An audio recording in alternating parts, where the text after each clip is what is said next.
It's a good afternoon and welcome to this special edition then of SA Today. Of course, we are awaiting the Finance Minister Tito Mboweni to deliver that supplementary budget this afternoon. My name is Arabile Kumete. My colleague Nompumelelo Siziba will also join us. We also do have Pumza as well on the sign language desk as well today. So let's head on straight off to Parliament then, of course, as we try to get proceedings underway with regard to the special supplementary budget. Minister, if you are connected, can you just indicate by unmuting yourself and the camera?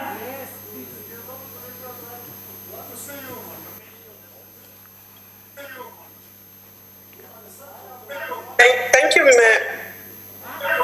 Thank you, Mayor. Thank you. Thank you, Mayor.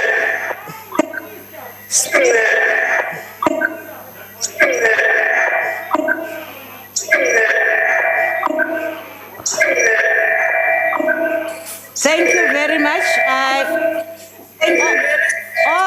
All other members, I don't want to see your names on the screens or your faces. The one I want to see now is the minister. I can see the minister is there and the minister is ready. And the Honorable Speaker is also.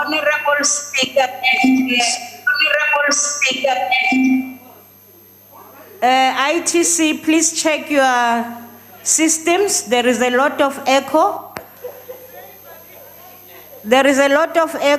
Can I now welcome the Speaker of the National Assembly to take the proceedings forward? The Honorable the Speaker. Thank you, Honorable House Chair. The Secretary will now read the first and second orders of the day together. Introduction of the Adjustments Appropriation Bill and tabling of the Division of Revenue Amendment Bill, and introduction of the Disaster Management Tax Relief Bill, and tabling of the Disaster Management Tax Relief Administration Bill. Thank you. I now recognize the Minister of Governor of the South African Reserve Bank, the 10th one, members of the Executive Committees for Finance, honorable members, fellow South Africans.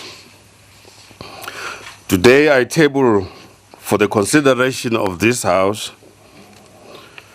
number one, the Division of Revenue Amendment Bill, 2, Adjustments Appropriation Bill, 3, Supplementary Budget Review, 4, Disaster Management Tax Relief Bill, and finally, Disaster Management Tax Relief Administration Bill. Madam Speaker, we are in the midst of a fast evolving pandemic. In South Africa and around the world, we've made the decision to protect each other.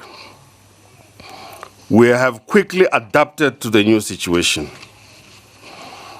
We're learning the new protocols to wear masks in public, to regularly and frequently wash our hands, to learn to maintain safe social distance, and as a result, millions have stayed safe. We remain deeply concerned about the path of the virus. But in common with several other countries around the world who have adopted a stringent early lockdown position, we have flattened the curve and saved many lives. As a wiser farmer will tell you, when the tempest is raging, you must protect your plants from damage. Our aloe ferox, like our people, is protected.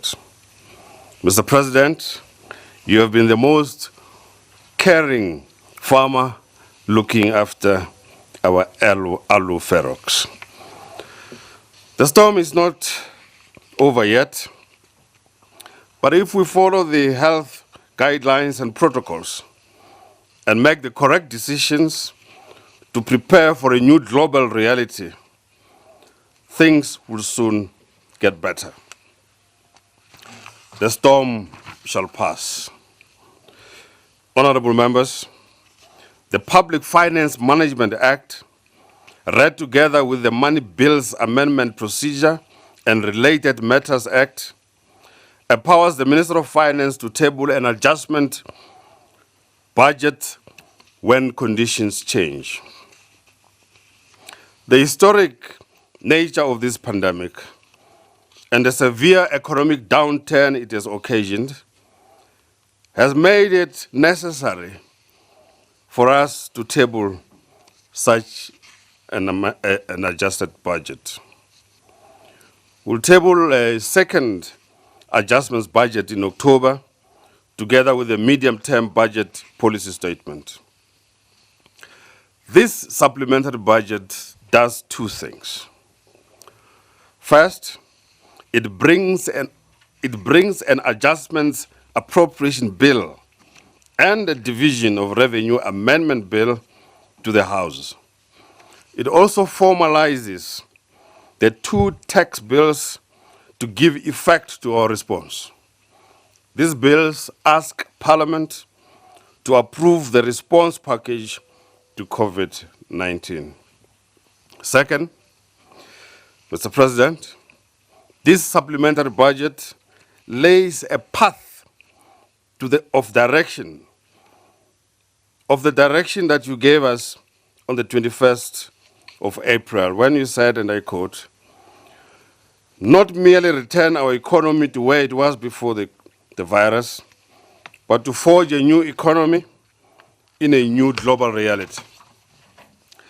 The supplementary budget sets out a roadmap to stabilize debt by improving our spending patterns and creating a foundation for economic revival. Most of our energies and resources have been focused on COVID-19 as we fight this pandemic. We have quickly adopted temporary, counter-cyclical fiscal and monetary policy measures. After the storm ends, we must work as quickly as possible to emerge with a sustainable fiscus. We have many strengths. This includes our young and ambitious people, our institutions, a robust and vibrant democracy, an independent judiciary, and our commitment to social justice and progress. Together with our economic strength, this country has a diverse industrial base, a flexible exchange rate system, stable inflation, and deep domestic capital markets that allow us to borrow in order to fund some of the gap. But that is our weakness. We have accumulated far too much debt. This downturn, severe as it is, will add more to the debt. This year, out of every rand we pay in tax, 21 cents goes to paying the interest on our past debts. This level of indebtedness condemns us to ever higher interest rates. If we reduce this debt, we will reduce interest rates for everyone, and we will unleash investment and growth. So today, Madam Speaker, with an eye on the future, we set out a strategy to build a bridge towards recovery. Our Herculean task is to close the mouth of the hippopotamus, that gap between revenue and the ever-increasing expenditure. This hippo is eating our children's inheritance, and we have to do all that we can to close its mouth. This is our Herculean task that we have to undertake. Let me outline, Madam Speaker, our updated fiscal and economic focus for the current fiscal year. COVID-19 has turned the global economy upside down. In the February budget, we expected that the global economy would expand by 3.3% in 2020. We now expect a global contraction of 5.2% this year. This will bring about the broadest collapse in per capita incomes since 1870. Throughout the world, tens of millions of workers have lost their jobs. South African unemployment has also risen to around 30.1% in the first 3 months of this year. The South African economy is now expected to contract by 7.2% in 2020. This is the largest contraction in nearly 90 years. Inflation, however, will remain low in 2020, in line with the outcomes of this morning. Commodity price increases and a weaker oil price have softened the blow.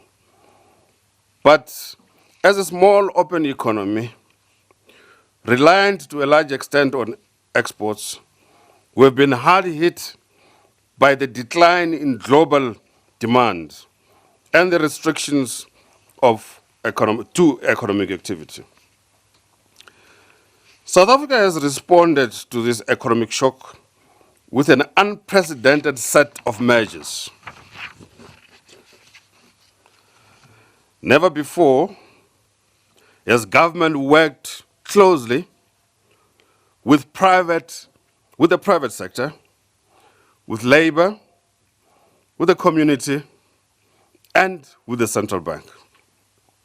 Standing as a united people, it is clear that we can achieve our objectives.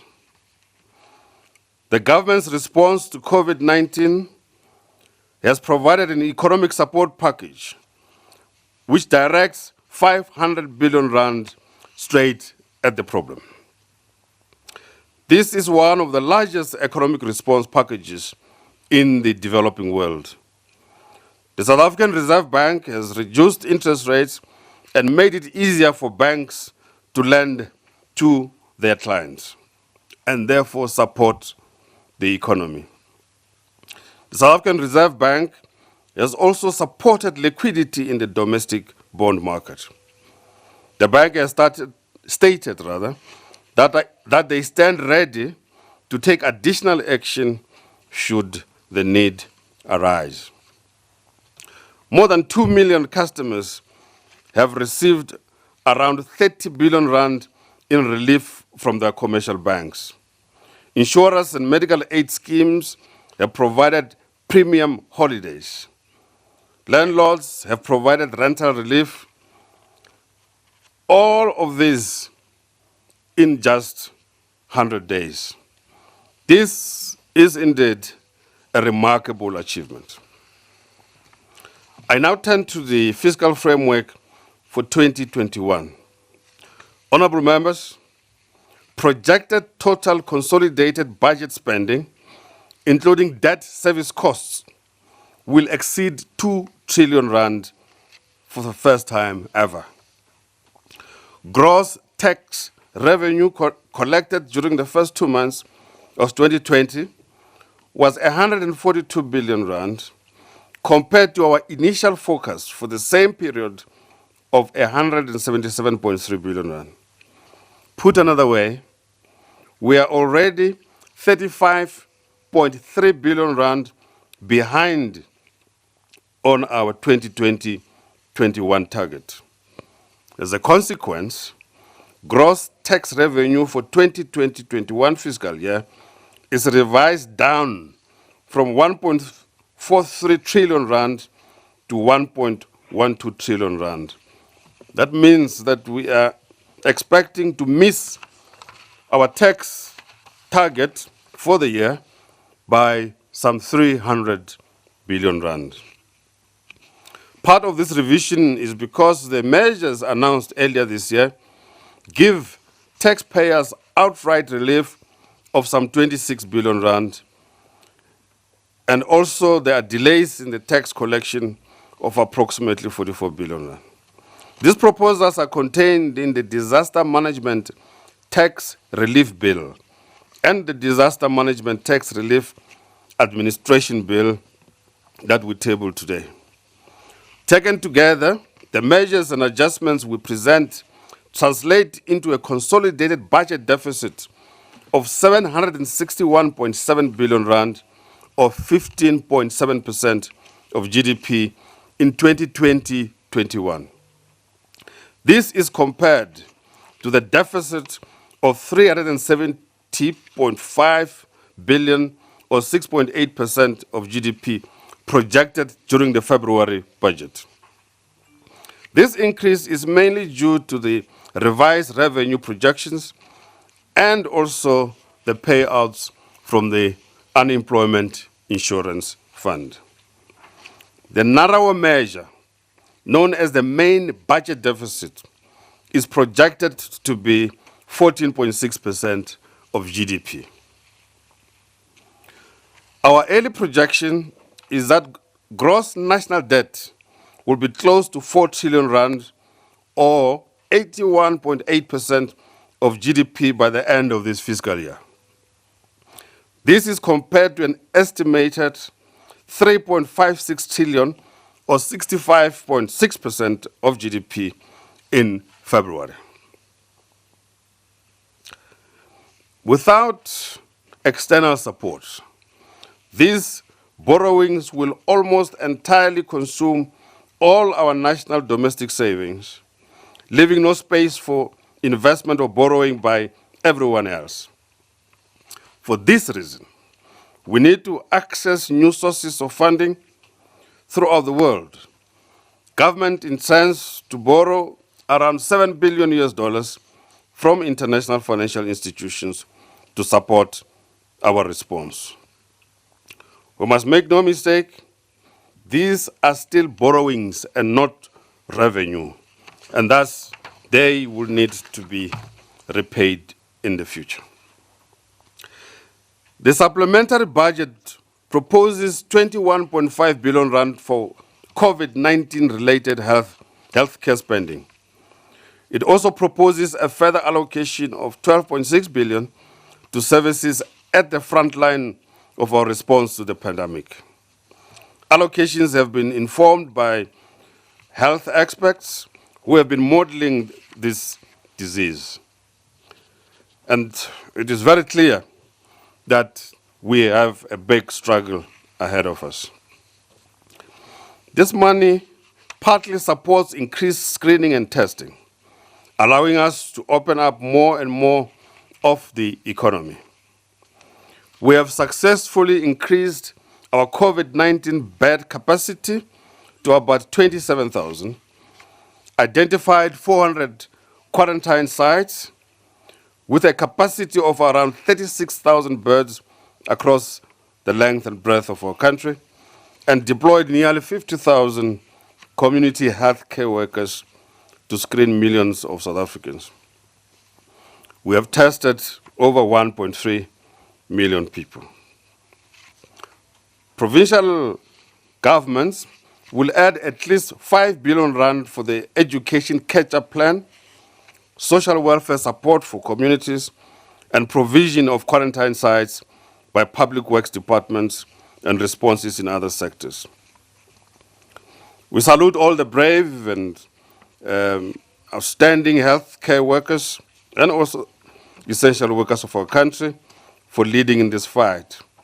We also salute the police and the Defence Force for all their efforts. We understand that tariffs have been agreed upon with private hospitals to support the public health sector capacity. The Solidarity Fund has also come to the support of government's efforts. In this regard, we would like to thank all the volunteers at the fund who continue to be part of these processes. Madam Speaker, over 18 million South Africans have received temporary COVID-19 grants. The rollout of the short-term special relief of distress grant will temporarily support those without an income. An additional 1.5 million people have received this already. To support vulnerable households, an additional allocation of 25.5 billion rand to the Social Development Department is proposed for a total relief package of 41 billion rand. All these measures will come to an end in October. We have implemented health and hygiene measures in 7,000 early childhood development centers and appointed about an additional 1,800 social workers. Now, the figures from yesterday show that the unemployment rate in our country is the greatest challenge. The economic support package sets aside 100 billion rand for a multi-year comprehensive response to our jobs emergency. The President's Job Creation and Protection Initiative will be rolled out over the medium term. It will include a repurposed public employment program and a presidential youth employment intervention. In this year, an amount of 6.1 billion rand is already allocated, and a further 19.6 billion rand has been set aside for this purpose. As of mid-June, the Unemployment Insurance Fund had provided 23 billion rand in COVID-19 relief to over 4.7 million workers affected by this pandemic. This has required a huge upgrade and repurposing of the UIF system to deal with the increase in mostly online applications and to build in protections against fraud, because indeed the fraudsters have also been hard at work, We thank all involved for the upgrade. There were many individuals from the private and NGO sector who volunteered their time to assist the UIF system. There are still challenges, but we're confident that the team is working tirelessly to iron them out. Honorable members, the division of revenue presented in the 2020 budget is revised as follows. The national share for 2020-21 increases from 758 billion rand to 790 billion rand. The provincial share decreases from 649 billion to 645 billion rand, and the local government share increases from 133 billion rand to 140 billion rand. Local government is at the heart of our response to the pandemic. Accordingly, an additional 11 billion rand is allocated to local government through the equitable share. A further 9 billion rand will be reprioritized within allocated conditional grants to fund additional water and sanitation provision and the sanitization of public transport. Municipalities will adjust their budgets to take into account the sharp decline in revenue as indicated as a result of the situation we find ourselves. We urge communities to hold councils accountable for the spending of these allocations. The National Treasury will also monitor the spending patterns through monthly and quarterly reports. Madam Speaker, after a slow start, including all the detailed and technical legal preparations, the loan guarantee scheme is expanding rapidly. In its first month of operation, The scheme lent over 10 billion rand. Many more applications are being processed as we speak, and lending is expected to rise quite significantly. Now that we have moved to an advanced level 3, most of the economy is going to open for business. We must help businesses to get moving. The loan guarantee scheme, therefore, now also includes a business restart option. This means that all businesses, even above the 300 million turnover level, are now free to apply for this facility. That's why we prefer to call it a business restart program.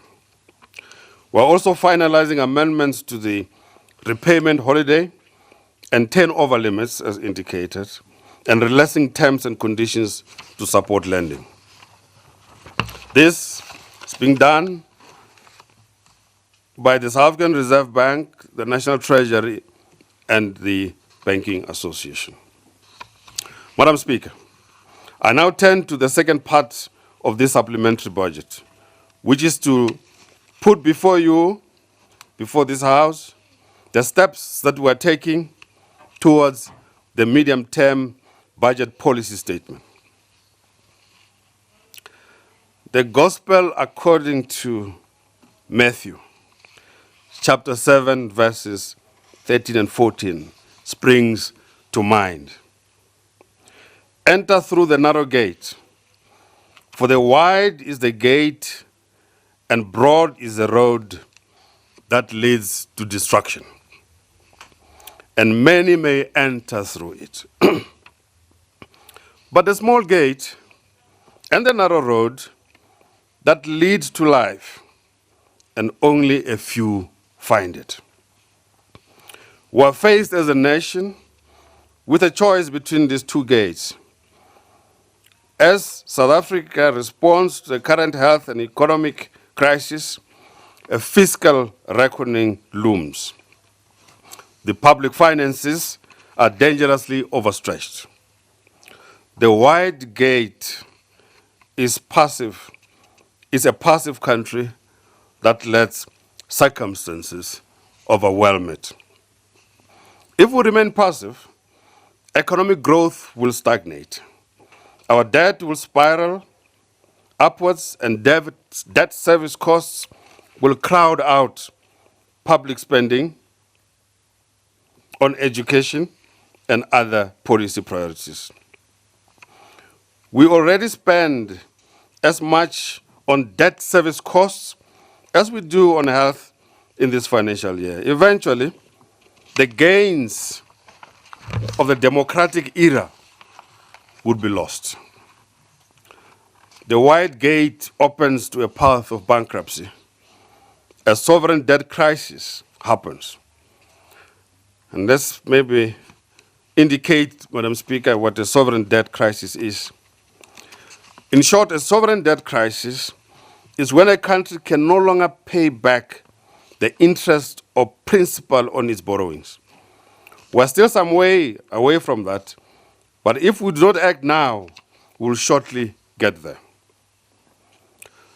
The results are devastating in the event of a sovereign debt crisis. Interest rates skyrocket. Spending has to stop in many instances. Inflation takes hold and people grow much poorer. This is what happened in Germany in the 1920s, to Argentina and to Zimbabwe in the recent period, and to Greece in the past few years. Argentina, for example, experienced a situation where their ships were attached. Greek civil servants and pensioners had their salaries and pensions slashed. It is a situation we do not want to find ourselves.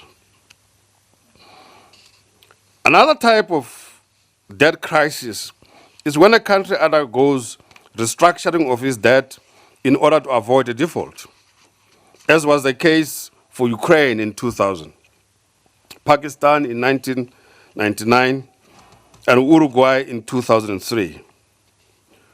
Or a country could be solvent and able to pay its debt over the long term, as has been the case in a number of countries. We want to go through the path of sustainability and go through the narrow gap. The cabinet, under the leadership of President Ramaphosa, has found the narrow gate.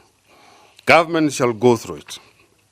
Government will narrow the deficit and stabilize the debt at 87.4% of GDP in 2023-24. Cabinet has also adopted a target of a primary surplus by 2023-24. This is about the same time that our aloe ferox will flower for the first time. As any farmer will tell you, patience and focus is required. The medium-term expenditure framework process will be guided by the principles of zero-based budgeting from July onwards. This means that budgeting from now onwards will be based on clearly set out policy priorities, and therefore amounts will be accordingly allocated. There's been a lot of discussion in the media about the fate of the land bank. I can confirm today that we will be recapitalizing the land bank to the tune of 3 billion rand. The land bank is far too important, and we need to support them. We also need to work with them through their restructuring process to ensure that we come out with a bank that's strong and sustainable. A firm policy basis has been laid by the policy documents towards an economic strategy for South Africa, which was accepted by Cabinet last year. While some of the measures have been delayed because of the current situation in which we find ourselves, we think that the time to push forward has arrived. Deputy Minister Masondo will coordinate the implementation of this process to implement the restructuring program. He is going to coordinate what we call the Vulindlela process, the opening the path process. One of these is to shift away from the electricity supply system that was introduced in 1923 when the Queen's grandfather, King George, was the King of England and also the head of state of the Union of South Africa. The last few years have shown the inefficiency of this archaic system. Provisional allocations to Eskom were made on the understanding that the government's electricity roadmap would be implemented. However, progress has been very slow, and my colleagues are taking the matter further by trying to speed up the process. And this should be a non-negotiable. This year, nearly half of all consolidated revenue will go towards the compensation of workers in the public service. We value the important work that public servants do. Minister Mkunu is negotiating with our partners in the labor movement to find a balanced solution that sets compensation at an appropriate, affordable, and fair level. We wish him well in this regard. Finally, honorable members, building a bridge to a post-lockdown future will require that we build high-quality physical bridges, roads, railways, ports, and other infrastructure.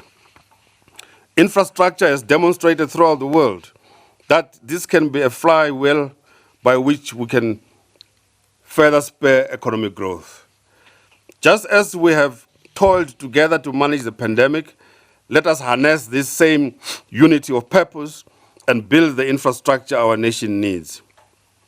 Yesterday, the President hosted a successful Sustainable Infrastructure Development Symposium, drawing in sector specialists, technical and financial restructuring experts, and policy departments that have considered 177 infrastructure projects across the public and private sectors.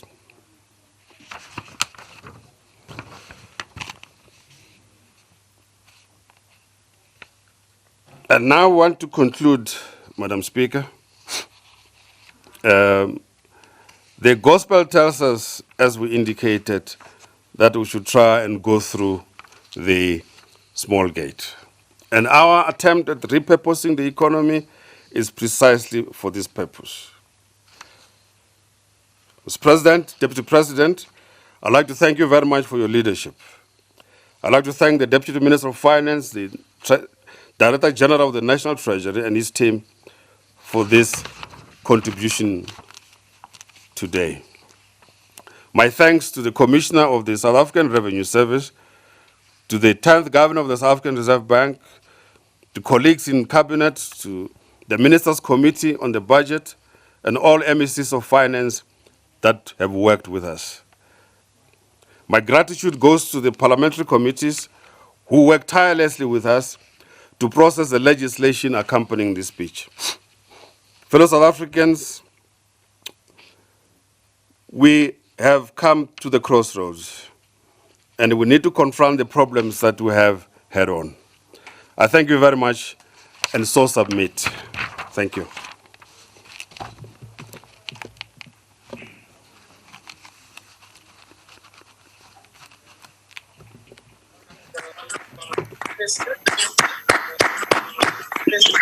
Honorable members, the papers tabled by the Minister will be referred to the relevant committees.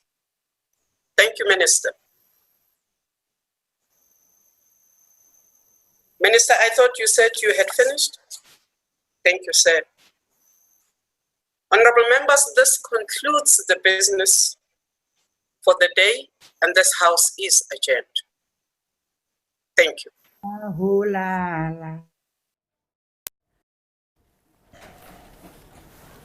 Right, well, that was Finance Minister Tito Mboweni delivering his supplementary budget, which we've been calling an emergency budget. And of course, it's in light of COVID-19 and the impacts that it's had on the economy. The government has put forward 500 billion rand towards fixing up the economy post the COVID lockdown.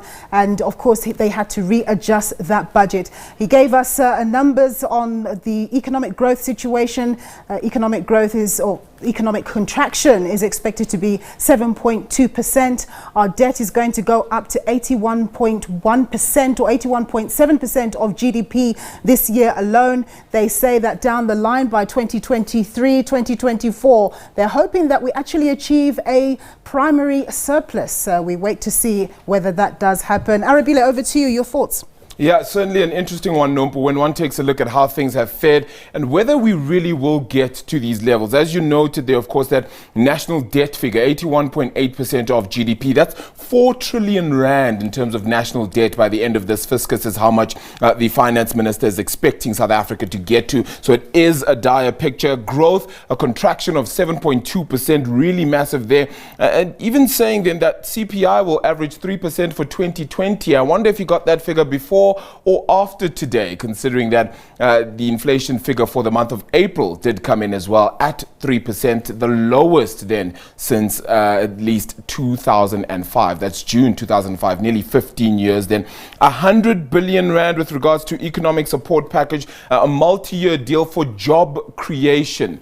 I suppose a little bit more needs to be said with regards to that and what exactly it means for South Africa's fiscus, Nompu. But look, we will continue to unpack this a whole lot more. We are, of course, awaiting the finance minister to have a media briefing as well right after this to answer a few questions as well from media and others at the same time. So we will come back right after the short break to unpack that with myself and my colleague Nompu Melelo Siziba. Stay tuned.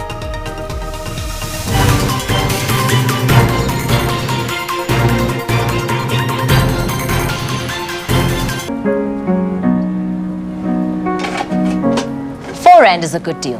You know what else is a good 4 rand deal? On average, an OUTsurance funeral plan with 50,000 rand of cover only costs 4 rand a day.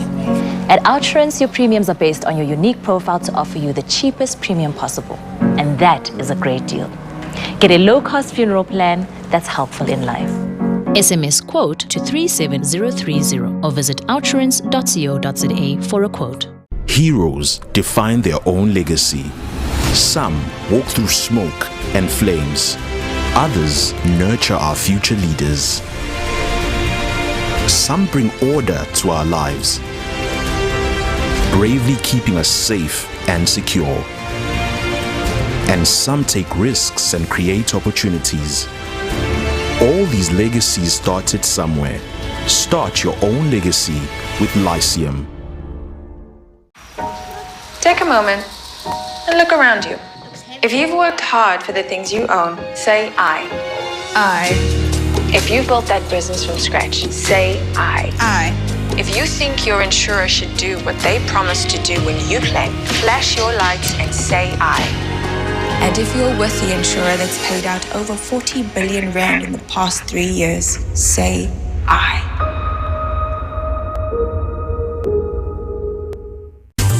We live in a new high-tech environment. Because of technology, some of the world's wealthiest people are tech entrepreneurs. Tech is how we play and how we work. For your tech conversation, join me, Phumelele Zondi, on Network every Sunday at 8:30 p.m.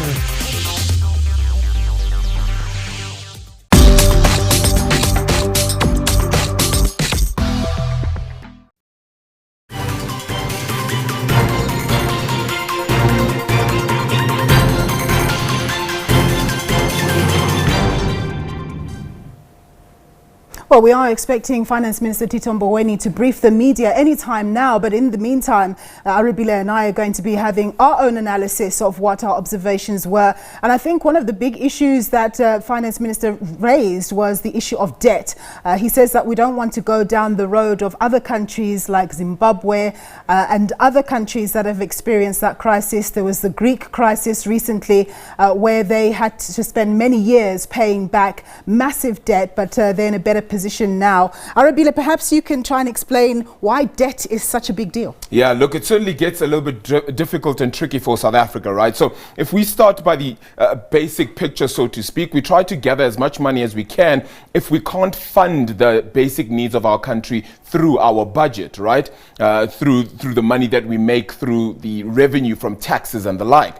If we can't fund it, then we seek money elsewhere, and that is in the form of debt. Now, 90% or so of our debt is actually from local markets, Nompu, right? And the other 10% is then received from foreign investors. That is the kind of debt that has actually been measured by the ratings agencies, the likes of Moody's, the likes of Fitch, as well, then, who have, of course, made their assessment that South Africa's debt is actually non-investment grade. So all of that is quite important. If we raise our debt picture, unfortunately, it does mean that we're paying a whole lot more because, of course, our status as a nation is non-investment grade, so we don't have a great balance and a debt picture, and it will cost us more to repay all this debt, and we'll be unable then as well to actually put money into things like education, more into this COVID relief that we certainly need at a time like this as well. So it does mean that debt is absolutely critical. That picture at its worst case scenario, if you were to take a look at some of the graphs and images that have come through from National Treasury, a spike to around 140% in about 7 years' time for the debt picture for South Africa as well. So it does really hurt. You don't want it going to 140% of GDP. That means that the total value, the total services and actions of South Africa combined would not be enough to pay off our debt even in one whole year. So that tells you just how difficult a scenario we kind of sit in at this point in time. For now, yes, 81.8% is their best estimate for debt for the remainder of this year. So that will be quite significant. Nompo, another factor that's certainly come into play is the balance of payments, right? And it's quite critical to note then that because of that balance of payments, South Africa is going to have, for example, a budget deficit of 15.7%, according to the finance minister there for the 2020-2021 projection there. That's almost double what he had projected at 6.8%. So big numbers here that we're talking about. Very big numbers indeed, and it's really quite worrying. And I think the issue now obviously is economic growth. Beyond this budget, what needs to happen in this country in terms of spurring economic growth?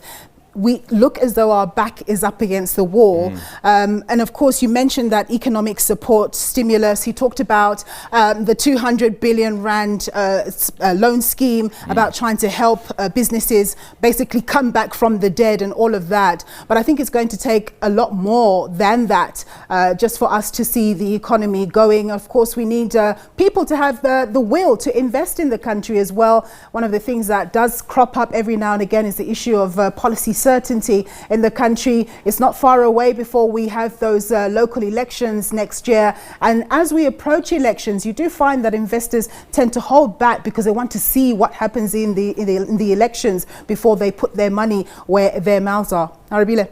Yeah, look, it does get even more difficult. We are, of course, as we said, continuously trying to get even some commentary as well from political parties of sorts as well. And my colleague Bulelani Philip is indeed trying to set that up for us, and we'll get to that as soon as he is ready then as well, and we'll continue that discussion. Now, one sector that has continued to struggle, we've even seen a few companies perhaps delist from the Johannesburg Stock Exchange, should I say, are the construction companies. And one of the final notes then in this supplementary budget by Finance Minister Tito Mboweni has been the infrastructure or the growth of South Africa through infrastructure. Now, the question becomes at this point, where does the funding for all of those projects come from when you're faced with such a scenario as the debt in the country, as well as trying to manage the COVID-19 relief package that you're trying to get through and try to boost joblessness in the country as well? So how do you pick up the pieces in this time, Nompu,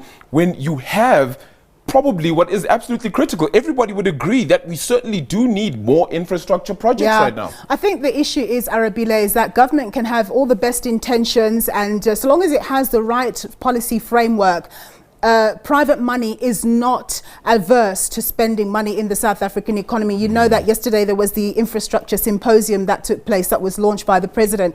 And basically, apparently, there was a lot of interest by the private sector from, globally and locally to be able to invest in the South African economy. The government indicating that there are about 90 shovel-ready projects that are ready to go and so on.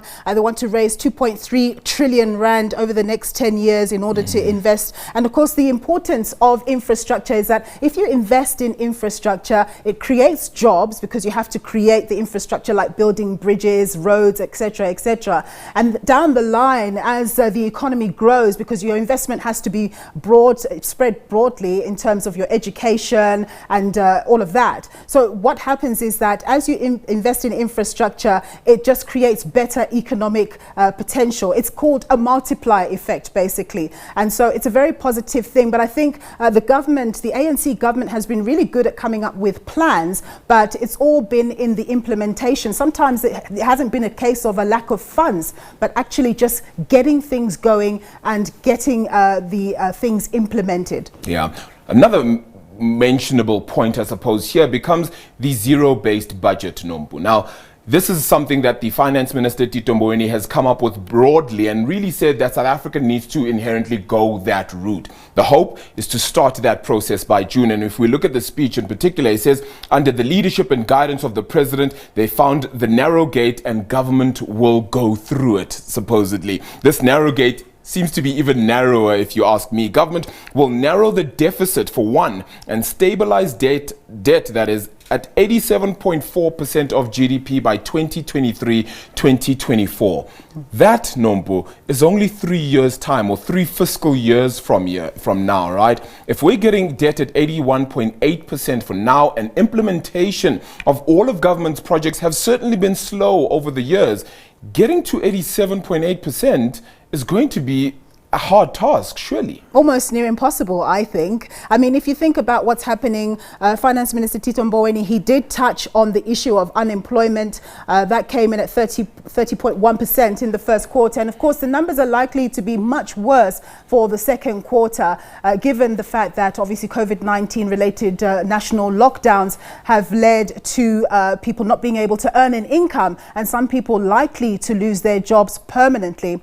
So anyway, now we do have Bulelani Philip in Cape Town for us. Let's cross to him and find out what he's thinking.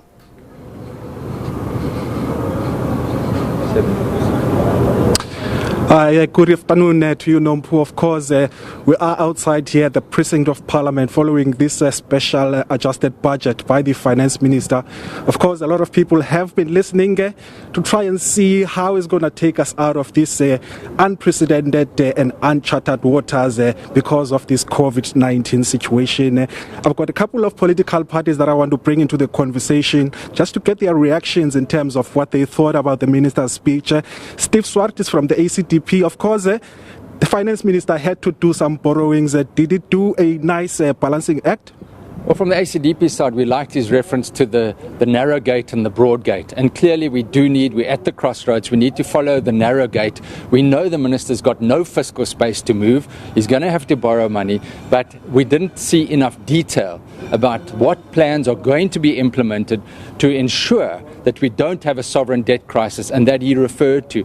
We see that the debt to GDP is escalating to 15.7%, 700 plus billion rand, which is staggering when compared to January, when we already were in a bad situation. We accept the fact that we need to save lives and livelihoods. We need to spend money on health, yes, but this is going to necessitate further loans, further debts, and of course we saw revenue is way down, which results in this debt to GDP ratio exponentially increasing, and of course government debt services increasing as well. So we would like to see more plans, more details, and we from Parliament's side will be engaging, from the ACDP side, engaging with the supplementary budget, and to make sure that every cent that is given is spent properly, and that we need to ensure real-time auditing as far as possible, and to ensure where any money is stolen, any allegations, that the Hawks, the NPA and the SIU nab it and come onto it and recover that, because we are loaning substantial amounts. These have to be repaid, and we are facing a sovereign debt crisis if we do not be good stewards in saving lives and livelihoods at this stage. All right, thank you so much. Steve Swart is from the ACDP. I'm going to bring into conversation the spokesperson of finance for the DA, Jordan Hill-Lewis. Of course, you came in here with expectations. Do you think the finance minister did the right thing? Well, what the finance minister got right today was telling the country how bad things are and how much worse they can get over the next few years unless we change direction very sharply and very quickly. But what I think most South Africans will be feeling after watching that speech is where is the plan?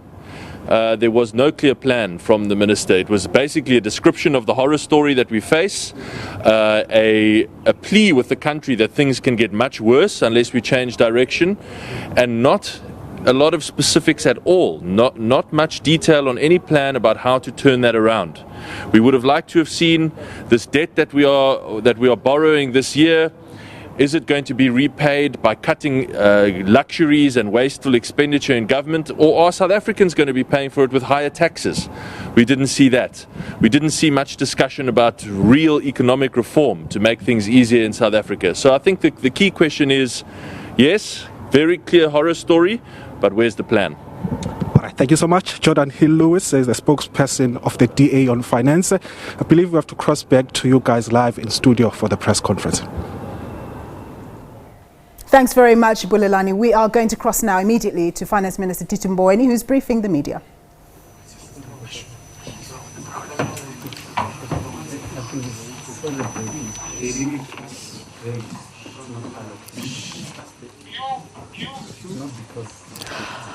Good afternoon. My name is Mashudu Masuta Ramutle. Welcome to the post-supplementary budget press briefing.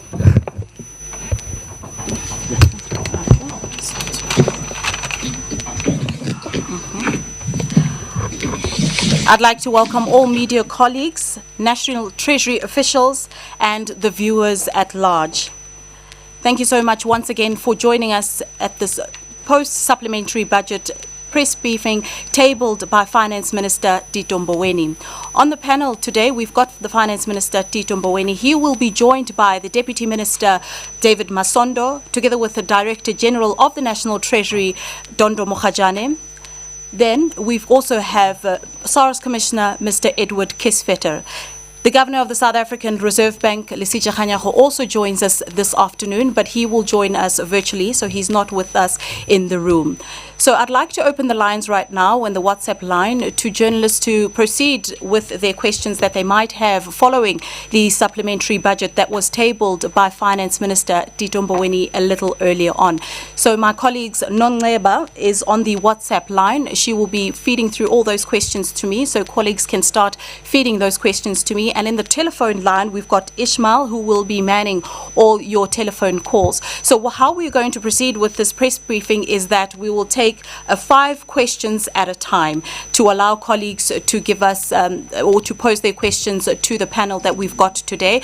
And we do ask colleagues in the media that it should be 1 question per news organization in order not to clog the line and allow other media houses to get sufficient time in terms of asking or posing their questions. So I'll cross over now to Nongleba to pose a few questions. So it's 5 questions at a time, and then we'll get the panel to ask, and then we'll take another round of questions. Nongleba, do we have anyone on the WhatsApp line at the moment?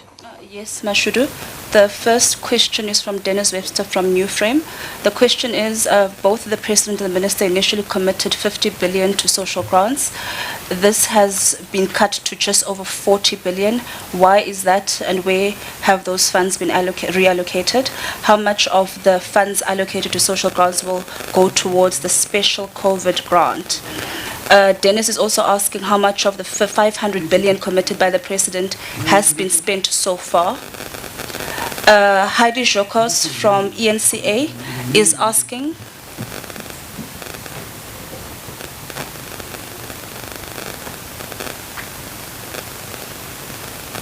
you can proceed.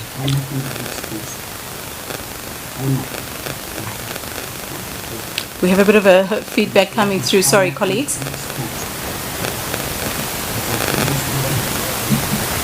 I think we've got that. Oh, it's the Governor. I'll just quickly mute him here, and then I'll unmute him once he answers the questions. We can proceed, Nongleba. Apologies for that. Okay. Heidi Jokos from ENCA is asking, can the Minister please be specific about the SOEs that will be part of the rationalization process? What do you mean by incorporating certain functions into government linked to the SOE part of the budget? Tando Maeko from Mail and Guardian is asking, South Africa intends to borrow $4.2 billion through the IMF's rapid financing instrument. How far are these negotiations? When can the public expect the loan to be approved, and what are some of the conditionalities that were discussed so far? Then we have 2 questions that are interrelated. One is from Monique from Bloomberg, and the other one is from Angelo from CGTN. What is the process with the IMF and other multilateral institutions, and how will the foreign loans, like the new BRICS Bank, be ring-fenced and accounted for? Yeah, I think we'll pause there for so that the panel can answer. Minister. Oh, thank you very much. I'll just deal with maybe 1 or so questions and hand over the rest to my colleagues. We announced that we would go on a global resource mobilization. And that global resource mobilization has involved the following: the New Development Bank, the IMF, the World Bank, and the African Development Bank. I might have jumped one other. So far, only the New Development Bank has decided to lend us $1 billion US dollars, which is equivalent to plus minus 18 billion rand, depending on the day.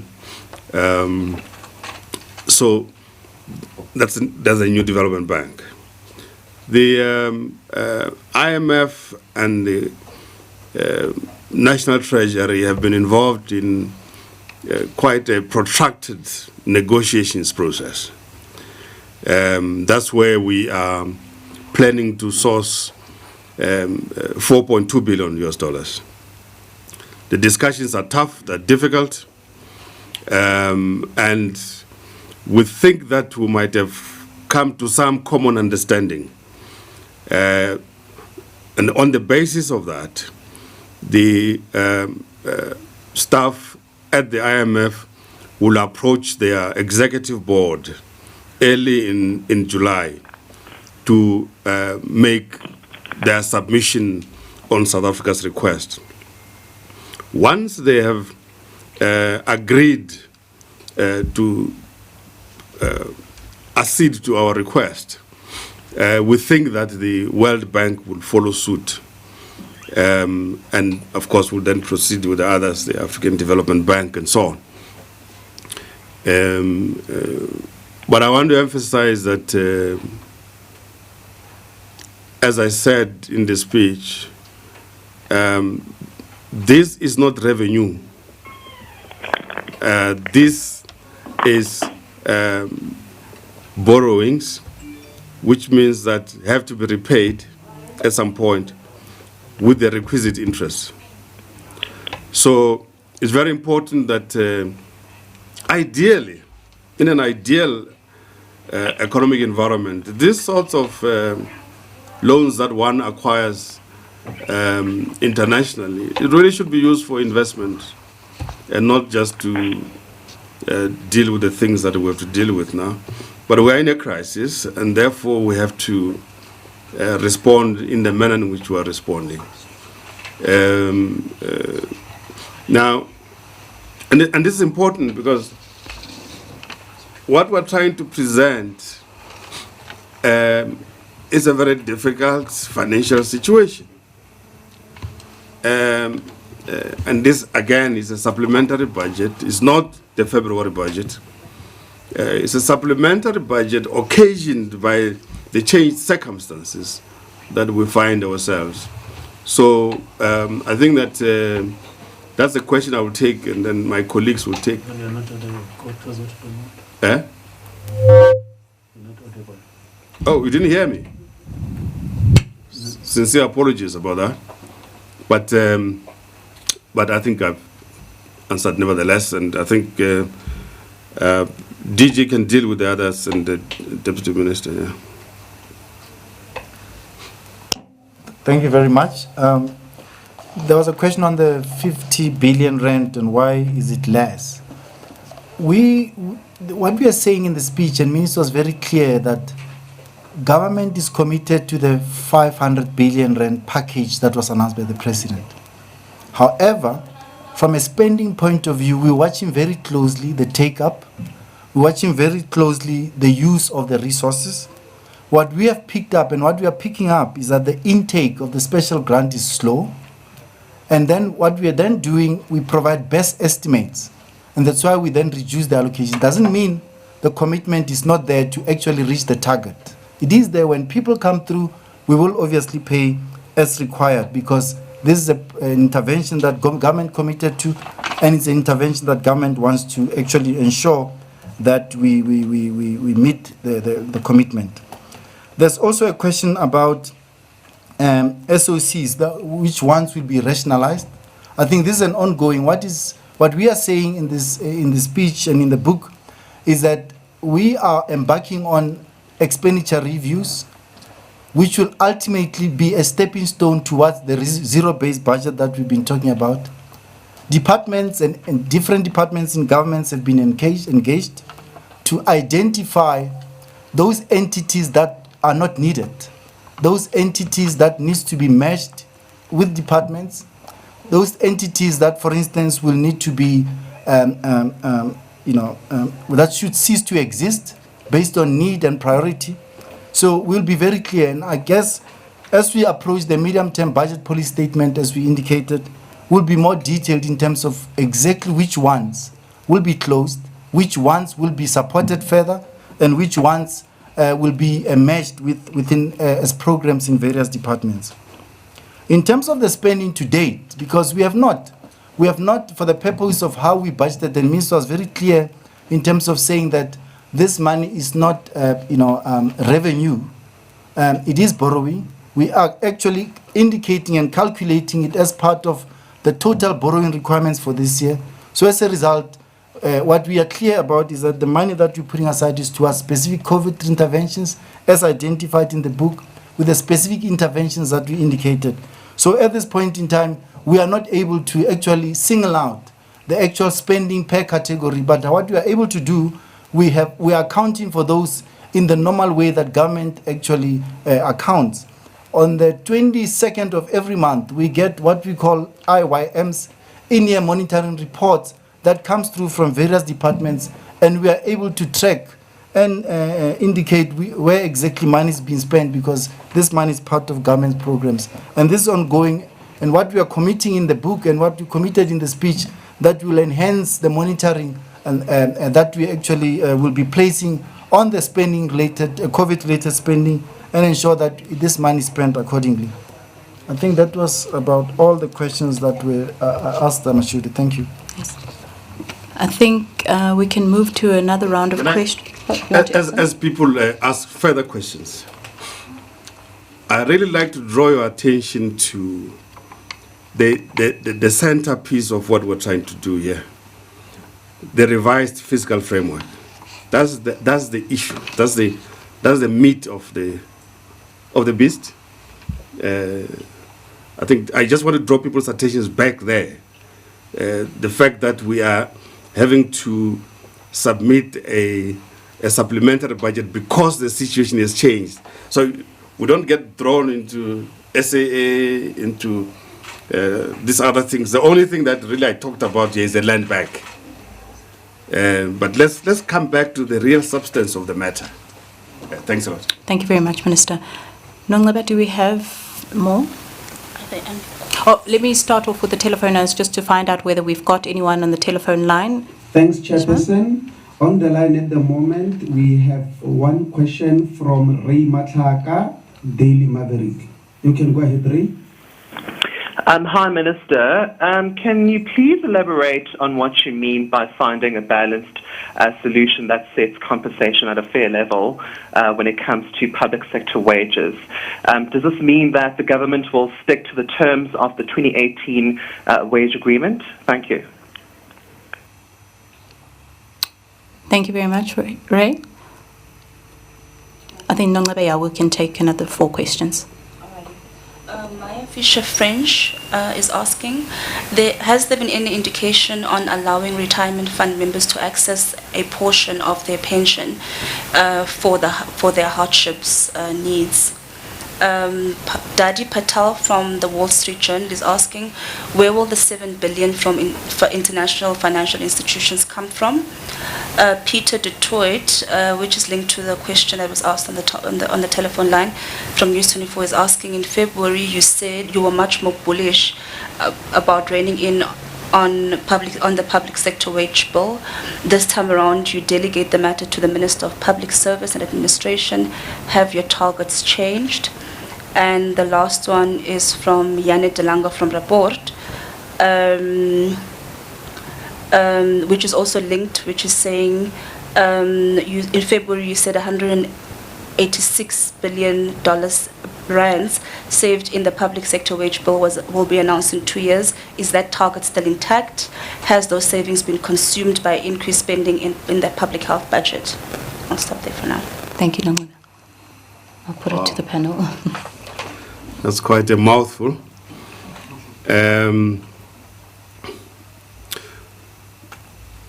sure all are aware that there's work being done in the Public Service Coordinating Bargaining Council,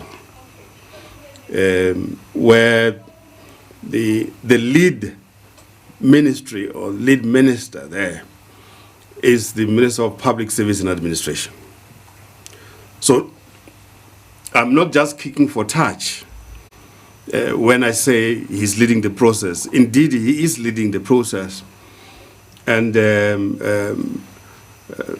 some of the unions, I think, have taken him to court, to the labor court, whilst others have remained in the arbitration process. That's why I say I wish him well. Our overall objective is for a compensation system that's fair, that is transparent, that is fiscally affordable. And it is within that kind of framework that we hope that the minister will be able to lead the process. So I'm not kicking for touch. And the $7 billion story, I thought I explained it. But I said the New Development Bank, then I said IMF, and I said the World Bank, and then the African Development Bank. That's what I spoke about, and those are the areas we're looking at. But any gifts are welcome. Did you, Minister? Yeah, just to reinforce what the, am I audible? What the Minister has just presented now. The public debt, it was a problem when the Minister presented the budget in February. It was 3.5 trillion. It has increased now to almost 4 trillion. So all those problems that we've identified, which has put us to where we are in terms of the causes or the drivers of the public debt, those problems did not disappear because there was a COVID. In fact, they've worsened. And what we're trying to do through this adjustment is to highlight the extent of the problems, but also what we're basically doing to deal with those problems. The first area in trying to deal with this public debt is to try to balance, to deal with the budget deficit, which has grown. And it has grown because our expenditure has largely been on SOEs, wage bill, and other wasteful expenditure in the government system as a whole. So those drivers of our public debt have not disappeared because there was COVID. They are still there. And that's why the minister is also indicating that the discussions with the labor movement are ongoing, and there's a court process which he just alluded to. And the other area around which, or the mechanism through which we are dealing with the public debt, it's to look at our assets and liabilities, which I'm afraid it has become liabilities and liabilities, because many of our SOEs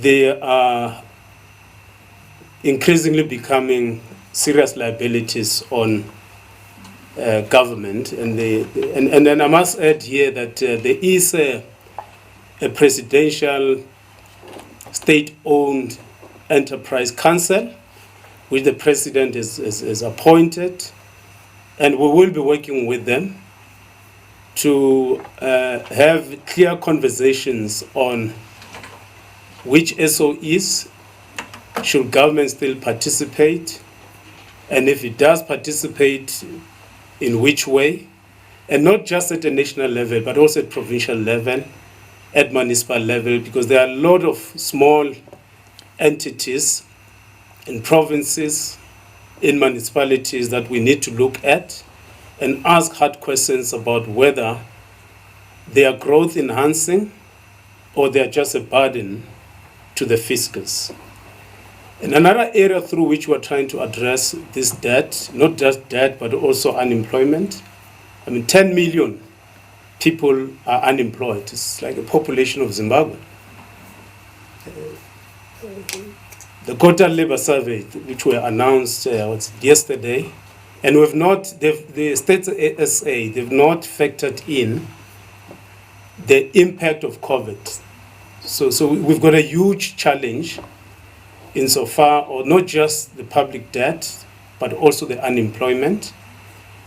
And the minister has indicated that we're still committed to dealing with the structural reforms, just to make sure that our economy grows, so that there are other alternatives to employment. People don't rely just on social grants, but we should be in a position to absorb a lot of people into the economy. The minister, again, has also laid out that we committed to rebuilding the economy by focusing on infrastructure. So all these issues, so all I'm saying in short is that COVID has just worsened all the problems that we've articulated in February, and we've put forward before the nation what we're intending to do with this problem. And we've highlighted very clearly where we are insofar as debt, because debt is a problem. It shifts our expenditure from infrastructure, from the thing that we should be doing, to paying our lenders. Like I said, in February, we indicated that we're spending almost 230 billion rand, and it has increased because our debt, it keeps on increasing. Thank you, Minister. There was a question on the withdrawal from the retirement funds. I think, look, it's important that we be careful in considering something like that, because as a country we don't save enough, and obviously our preservation is very, very poor. So we'll also need to change some legislation, and it's not going to be an easy process. So we must be also careful. Through NETLEC, and Labour has raised this in particular, and we are engaging. So it's important that we look at the pros and cons jointly, and also look at the logistics, so that we don't in trying to fix, we don't actually create more challenges when people obviously will be more impacted in future years. So this is one point that I think we engaging, and we need to actually make sure that we don't as I say, disadvantage our own futures insofar as this is concerned. So it's something that we look at and engage Labour in the NETLEC process. The Minister did answer the question. I think that was it, Mashudu, in terms of yes, the wage. Thank you very much, DG. I think we'll take another round of questions. We'll start with Union Labour. Thank you, Mashudu. Miriam Issa from Finweek is asking, Minister, in the supplementary budget documents, there are tax hikes of 40 billion penciled in over the next few years, and substantial spending reductions. How can the economy grow under these measures, and where might tax revenues be found in these conditions? Claire from Radio France International is asking, can you confirm if government has committed 100 billion rand over 10 years towards the infrastructure fund? Then there are 3 questions on SAA from different people, and I'll just ask them at the same time. Karen Smith from Fin24 is asking, what does the Minister have to say about the Deputy DG of Public Enterprises indicating that government will consider only keeping a minority stake in SAA? Angelo from CGTN is asking, where will the money come from for the bailouts mentioned, Land Bank and SAA specifically? And Alex from Reuters News Agency is asking, is it correct that the supplementary budget allocates no new money to SAA? How does this fit with the Department of Public Enterprises stated aim of rescuing the airline?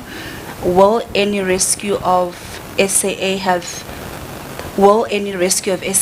to rely exclusively on private funds apart from money set aside in the February budget? Can I just have one last one? Mashudu?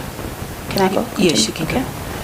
And then Lynn Donnelly from Business Day is asking, can the Minister please elaborate on the zero-based budgeting approach that you want to trail over the MTEF to reduce debt? Do you believe government has the necessary capacity and skills to take this approach?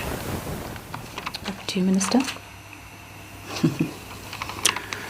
Yes, there's a bit of an undertone in the last part of that question, that government is made up of fools, which is not true. Many highly competent people in the government system. Will we be able to cope with a zero budgeting system? The answer is yes, we will be. I mean, we've been dealing with a far more complex medium-term expenditure framework system for a number of years, and the staff in the treasury system, both national and provincial and so on, can write books and books about this. So is there capacity and capability? Yes, there is. The important thing, though, is that with the zero-based budgeting system, we bring the interaction between the technocrats and the politicians early on in the process, so that there's a conversation about what are the priorities that the political leadership would like to achieve in the short and medium term. So let me give you an example. So political leadership has a discussion and say that we have a manifesto which was the one that was used to encourage people to vote for us. And therefore, as political leadership, we have a responsibility to prioritize those things which are in our manifesto, because that's what we went to the people and said we wanted to do. Following things. Complete the N2 bridge to allow flow of traffic. Okay? So is that the first priority? If we agree, yes, it is. Then you put it the number one, then you cost it. And then you go number two, land bank must not fail because it's so critical to the whole land and agricultural system in South Africa. Number two, therefore, you cost it so much, and so on. This does not mean that previously there was no priorities. It doesn't mean that. Of course there were priorities. But you're starting from scratch this time. You're not saying that, what is the baseline from which you start? You start from zero. That will be seen in many case studies which I have read, has resulted in a lot of unearthing of things which are not necessary, they become just traditional spending items. And the priorities then come out much more clearer. So I think that's what people are trying to do.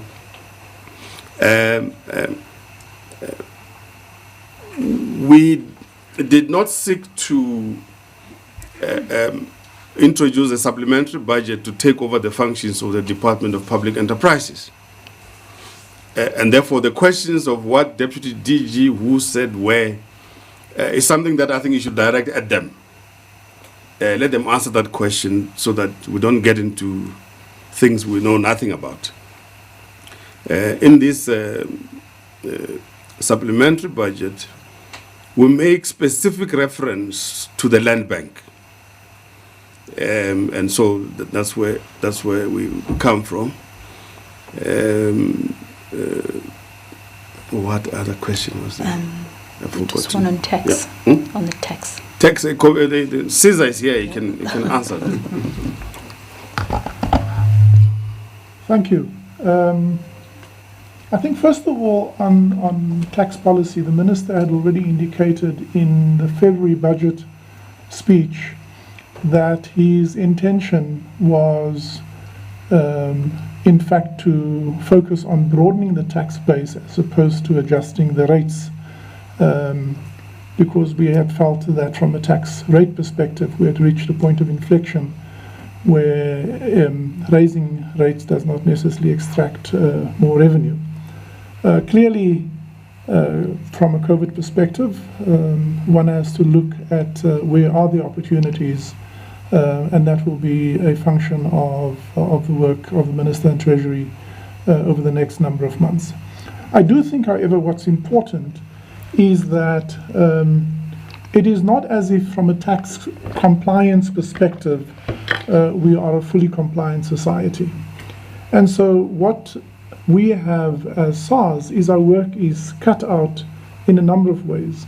We have seen general tax compliance levels slipping, whether that is companies who ought to register who don't register, companies who should submit and file declarations who don't, a big focus on employers who collect pay as you earn and don't hand it over to SARS. So there's a lot of areas of non-compliance that we will be focusing on and have begun to focus in fact. The second point is there are still organizations involved in aggressive tax arrangements, and so you will recall that we have now established a unit to focus specifically on wealthy and complex tax arrangements of individuals who are so-called super rich and high net worth individuals, and that will be a big focus alongside the work of having re-established the large business center. In the large business, we have to amplify our focus, especially on international taxes, where we still find significant non-compliance in areas such as transfer pricing, as well as base erosion and profit shifting schemes, and that work will slowly gain momentum. In the criminal activities, we will focus significantly on areas of syndicated fraud. We have seen a proliferation, and sadly even during this time of the COVID challenge, criminals take their chances. COVID does not make you who you are, it simply reveals who you are. So if you were a thief going into COVID, you are just a better thief looking for better opportunities. And so syndicated fraud, especially in the VAT area, is an area we will focus on, as well as deliberate misdeclaration of import values, where importers go into complicit arrangements with exporters from countries, particularly such as China and India, and deliberately seek to defraud the fiscus by misstating import values. And then two general points, I think, for us is to expand and increase the use of data so that we can improve early detection through artificial intelligence, as well as a greater focus on the collection of outstanding debt. We have seen the debt book, that is debt that is not disputed, owed by many taxpayers, that is not recovered, and so an additional focus just to make sure that the debt that is in fact due to the fiscus is collected. So these are the 5 areas where we will amplify our focus to make sure that at least even in the trying times of COVID, we must ensure more than ever before that the revenue that is due to the fiscus is in fact collected. And so there are clear areas and clear opportunities where we will be focusing our attention on in the coming year. think there was just one last question on the 100 billion on infrastructure over the next 10 years. Yeah, there's two. Just to add on the commissioner, from a tax administration point of view, obviously the 5 key important elements are critical. But from a policy point of view, and that's where Miriam's question is coming from.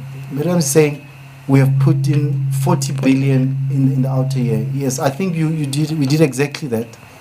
And as you know, Miriam, tax policy discussions only take place in February, and not in October, nor in the supplementary budget. So we will give the economy now to breathe, in terms of not burdening the economy any further. But we will definitely in February make pronouncements insofar as this 40 billion rand is concerned. The 100 billion rand infrastructure is there, and I can confirm that at any given point in time, if an opportunity or a fiscal space emerges in future budgets, we will definitely, based on the discussions yesterday at the symposium yesterday with the president leading the discussions, we will have to make resources more available to ensure that infrastructure remain the catalyst of growth that we wanted it to be, and we have to then reposition infrastructure. And infrastructure that will definitely lead to ensuring that productive sectors of the economy flourish in a way that we want to. So yeah, the 100 billion is there, and we have penciled it in. The infrastructure fund will be up and running. We have had various engagements with Dr. Ramakgopa in the presidency and with the DBSA is going to have to play a very critical role. We will stand behind and be ready to fund, and not only to fund in some cases, but to offer any form of guarantees that are needed in order to actually ensure that these productive sectors of the economy flourish to a point where we want them. Thank you. Thank you very much, DG. Ishmael, do we perhaps have a question on the telephone lines? No questions on the lines. Thank you. Thank you very much. Nongleba? Thank you, Mashudu. Just also a reminder about the questions on SAA that were asked in the previous round. The Minister asked that we move those to the DP here. Okay. Lamiz Omachi from Fin24. In terms of the reform agenda, how much of it will have to change given the impact of COVID-19?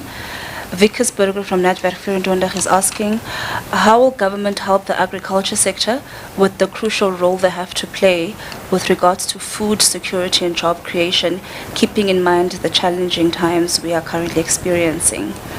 John Fraser from ZA Confidential is asking, when will we see details of spending cuts within government departments? And Llewellyn Prince from Netwerk Virundondag.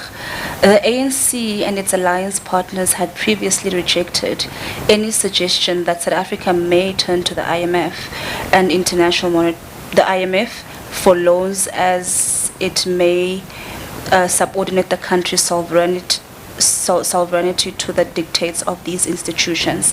Today, the minister announced that South Africa will borrow $7 billion from international institutions. Was there a compromise reached with the ANC and its alliance partners about this?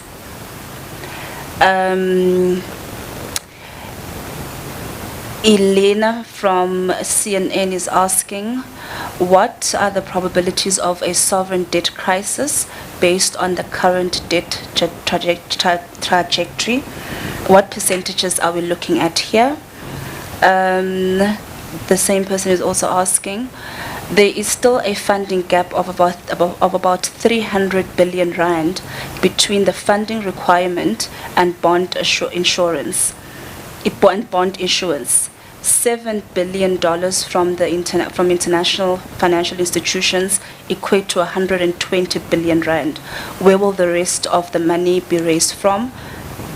And the third question from... I think maybe we should pause there for a little bit. Yeah. Thank you. Let's take the floor, Minister.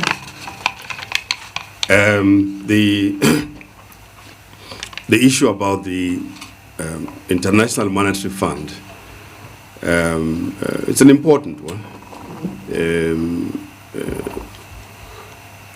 It's an important one. But the amounts we're talking about are very small in comparison with the other borrowings that we undertake So, as I mentioned, we have been in conversations with the International Monetary Fund, and we think we've reached a point where we found each other. I think. I think so, such that the staff of the IMF is able to approach the executive board of the IMF in early July. So that tells a story. That tells a story that there's no way in which I would have proceeded to reach this level of conversations with the IMF if the ANC leadership did not support this. So the truth of the matter is that the ANC leadership supports this position, that we approach the IMF and the World Bank and the New Development Bank, and that the critical issue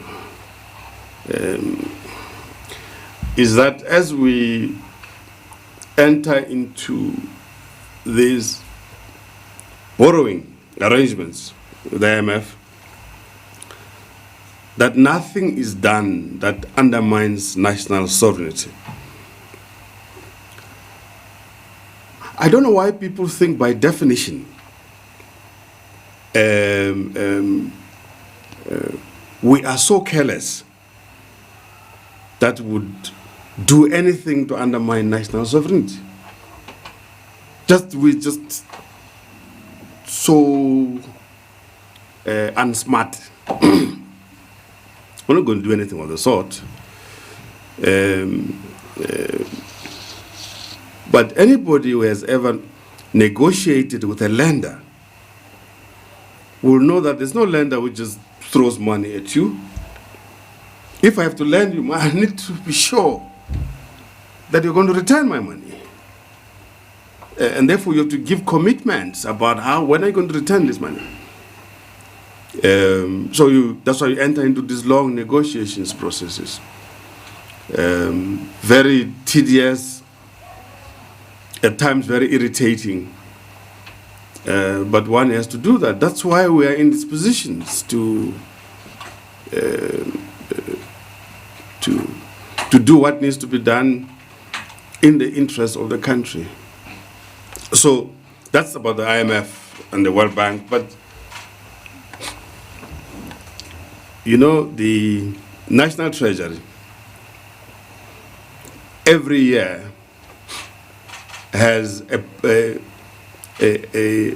international borrowing program. I don't know why people don't look into that. There's a borrowing program where you have to issue global bonds. This happens every year. Why is anybody asking questions about it? I think the last bond issue we did was a $5 billion bond issue. Am I correct, Digi? It was 4. 4. And we're looking for 3. We got 5. Confirmation, it's 5. You ended up with 5. Yeah.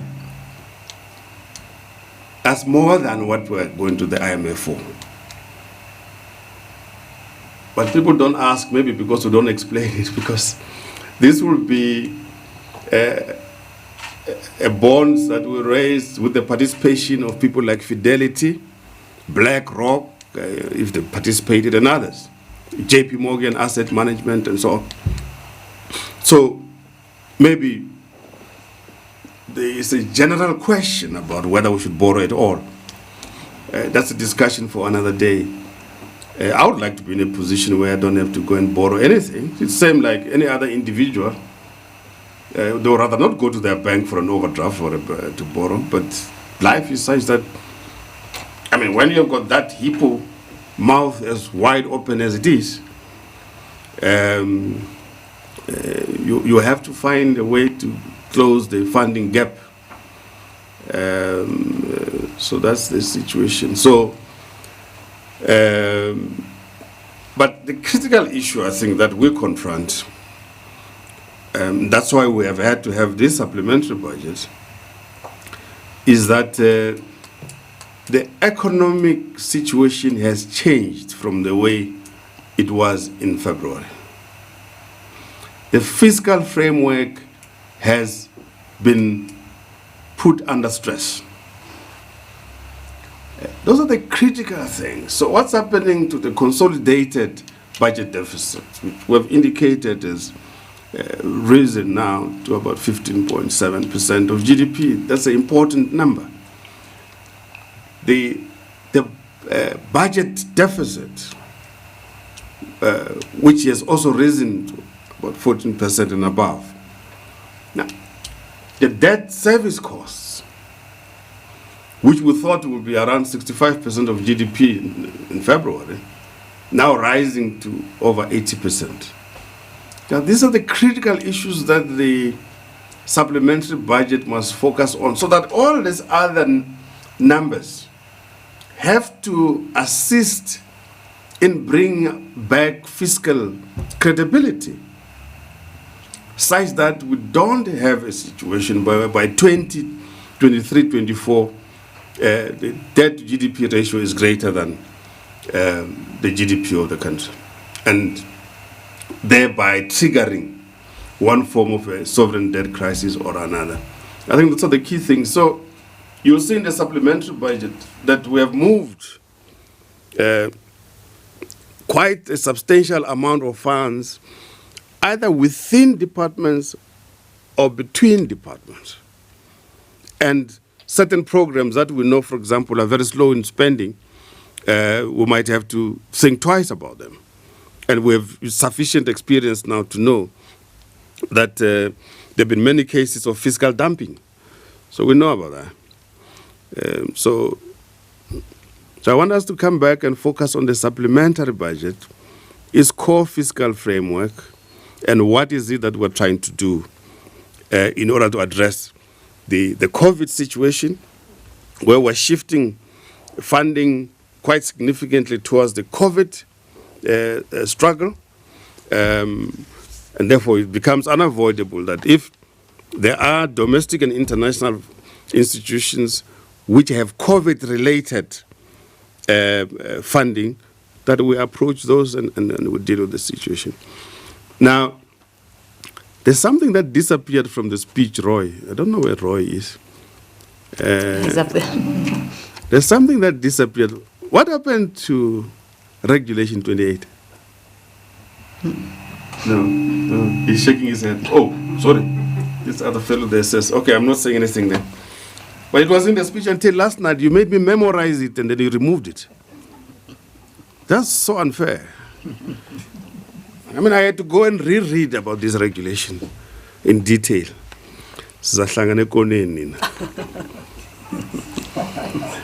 We decided we will ease it in properly, Minister. Okay. But, you know, page 30 of the budget, supplementary budget review is very clear. Figure 4.1 and figure 4.2. Figure 4.1 shows that hippopotamus mouth widening. And just to echo I'm answering the question on the sovereign debt crisis. We went to Cabinet and Cabinet gave us the go-ahead. We had two options. Either we go with the passive scenario or the active scenario. In the passive scenario, that's when we'll be talking about the sovereign debt crisis.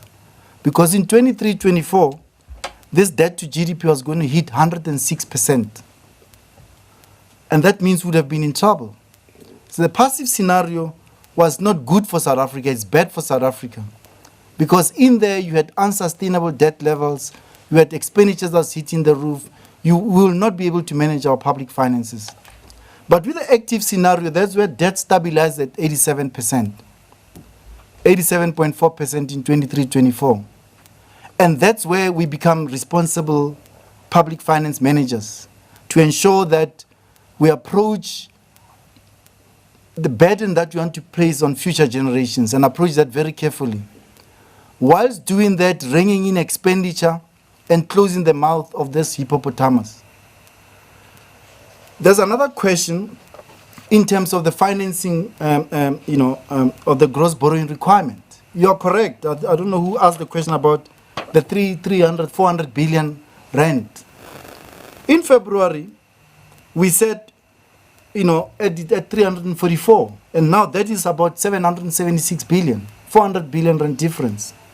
That tells you, with the under collection from the tax revenues in 1 year of 300 plus billion, it tells you we have a challenge. So if we don't approach the management of the public finance in a responsible way, we are going to be in trouble. Now, as part of the financing strategy that the ALMT people under Tshepiso's guidance bring to us and approve, and we, the three of us, approve that, in there, the funding strategy will recognize various institutions, domestic and foreign borrowing requirements. We had to revise that this time around, and the strategy. And in page 35 and 36, and I'm directing to these pages because they are quite important for you to understand that we had remodeled our funding approach, whereby we'll use sterilization deposits in the Reserve Bank as part of a temporary relief that we are bringing in, and obviously approaching how refinance debt moving forward.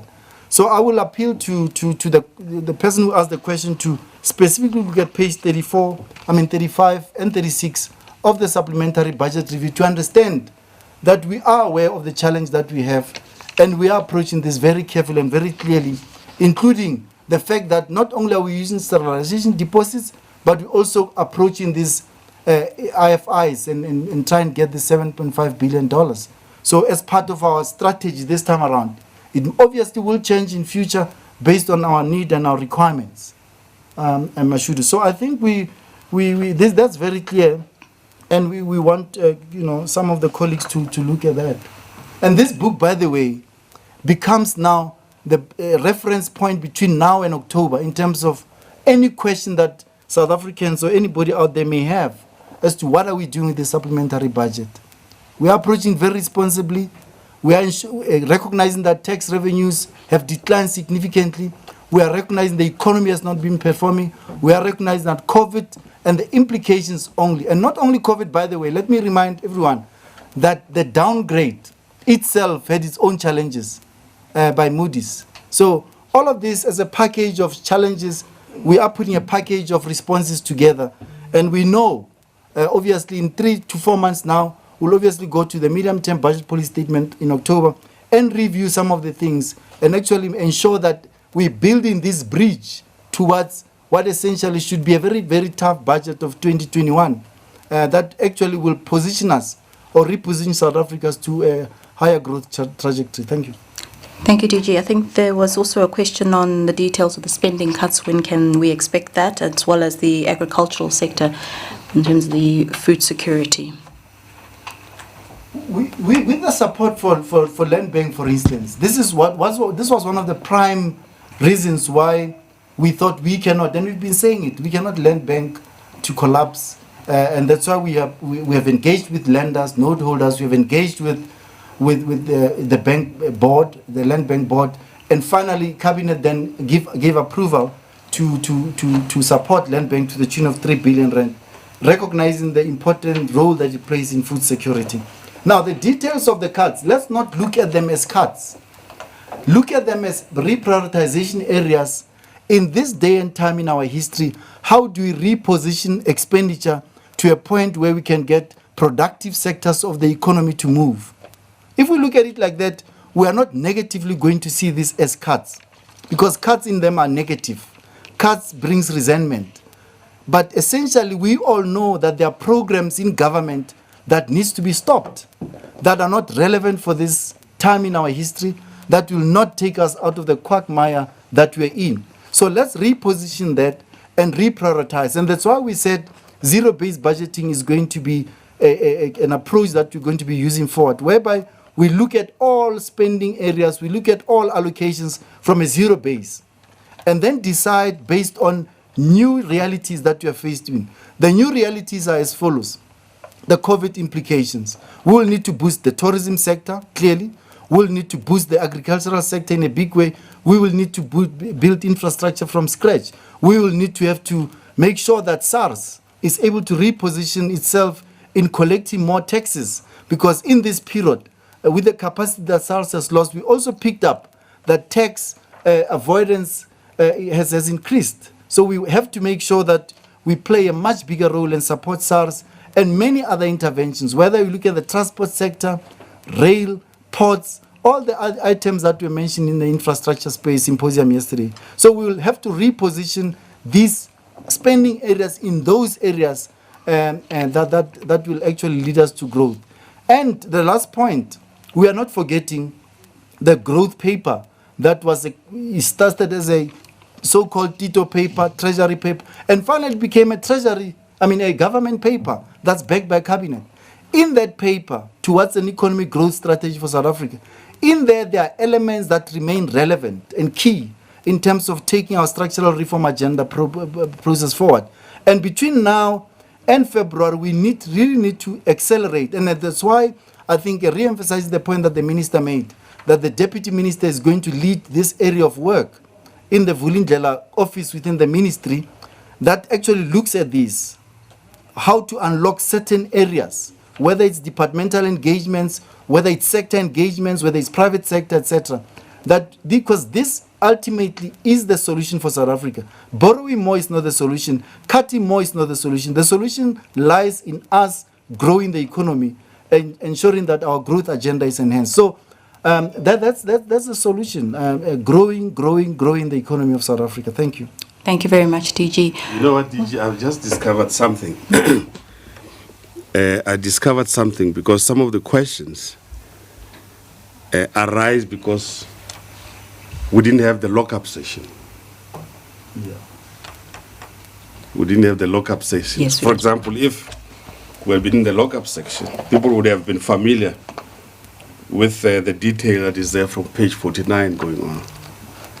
So unfortunately, I think the situation put us in this. So people are asking questions which, had we done the lockup in the morning, they'll probably have had those questions answered. So it's quite unfortunate. But I strongly recommend that people spend a bit of time going through the document, and you'll see all those reallocations and so on. And then there's explanatory detail inside there. I think if needs be, probably in 2 weeks or so, DG's team could, oh, there's not a picture they're going to bring out with this thing.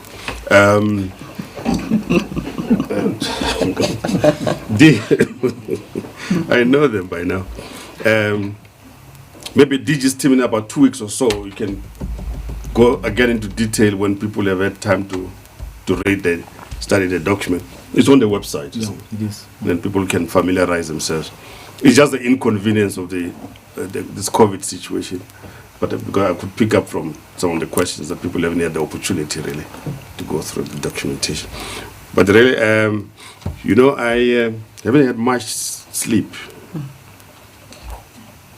Sorry about that. So, we're calling it a day.